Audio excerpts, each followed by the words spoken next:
На 1400 метри надморска висина на Беровското бачило Клепало, светски познати етномузичари ја учеа македонската изворна музика. Меѓу 40-тинат уметници од Англија, САД, Канада, Холандија и од Хаваите, учесници на традиционалниот фолклорен бисерен семинар, по четврти пат овде се враќа и Девид од САД. За него македонската музика е музиката за душа. Многу сакам македонска музика и да пеам и некогаш свирам кавал, свирам со другите и во Village Harmony пееме македонски песни. Најмладиот учесник на семинарот е Лекси.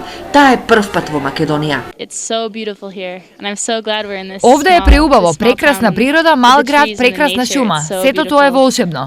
Многу ми се допаѓа македонската музика, преубава е, особено орнаментите и стилот. Македонската изворна песна не е лесна, но звучи преубаво, велат учесниците на семинарот, кои под будното око на доаенот на македонската изворна песна Виданка Ѓоргиева и на кореографот Зенил Реджепов Стручни го учеа македонскиот фолклор. Ние ги сакаме македонските песни и затоа сме овде, да ги научиме. Ова ми е втора посета овде и преубаво е што се видов со пријателите. Би сакал овде да дојдам и по трет пат. Изворната музика е предизвик за етномузичарите. Изворната песна нема веќе пејачи што ја пеат. Мислам дека од оваа генерација сум јас последна што ја пеам, ама нема да оставам.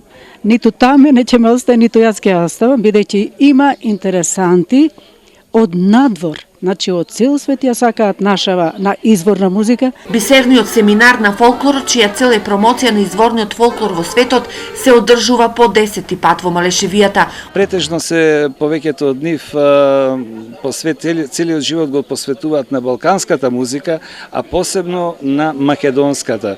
И тие се дојдени овде нешто да научат и тоа знање да го предадат понатаму на своите студенти онаму каде што припаѓаат. Она што го научиле во Малешевијата овие светски уметници ќе го покажат на концерти кои ќе се организираат во Будинарци, во Ратево и во Дојран.